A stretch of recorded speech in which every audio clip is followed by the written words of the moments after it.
'Twas the night before HATStands, when all through West House, not a creature was stirring, not even a mouse. The stockings were hung by the chimney with hair, in hopes that St. Nicholas soon would be there. The freshers were nestled all snug in their beds, with visions of essay freedom dancing in their heads. And in Christmas fancy dress and I in my cap, and we settled our brains for a long winter's nap. When out on the lawn, which we're really allowed to walk on, by the way, there arose such a clatter, and I sprang from my bed to see what was the matter. Away to the window I flew like a flash, threw up the curtains and tore out the sash. The moon on the breast of the new fallen snow. Breast. Gave the lustre of midday to the objects below. When what to my wandering eyes should appear, people parading, why HATStands is here! With an odd little driver so lively and quick, I knew for a moment it must be St. Nick. More rapid than eagles, his reindeer they came, and he whistled and shouted and called them by name. Now Dasher, now Dancer, now Prancer and Vixen, on Comet, on Cupid, on Donner and Blitzen, on the top of the plodge, on the top of the wall, now dash away all.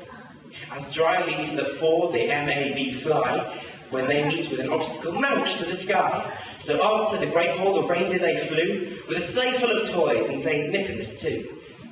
And then, in a twinkling, I heard on the roof the prancing and pawing of each little hoof. As I drew in my head and I was turning around, down the chimney St. Nicholas came with a bound. Now I can tell you, oh what a sight to see the merry little fellow on the rooftop that night. Up on the top of West House, looking down on the ground, seeing Christmassy students, hearing Christmassy sounds. So St. Nick looked down on this college of ours, from the twinkling stars to the winter-bloom flowers. All this to our saint he found so appealing, he too began to have that great festive feeling. His eyes, how they twinkled, his dimples, how merry, his cheeks were like roses, his nose like a cherry, his droll little mouth was drawn up like a bow, and the beard of his chin was as white as the snow. On the stump of his pipe he was endlessly choking. This part's been changed to not promote smoking. He had a broad face and a round little belly, and that shook when he laughed like a bowl full of jelly. He was chubby and plump, a right jolly old elf. I laughed when I saw him in spite of myself. A wink of his eye and a twist of his head soon gave me to know that I had nothing to dread.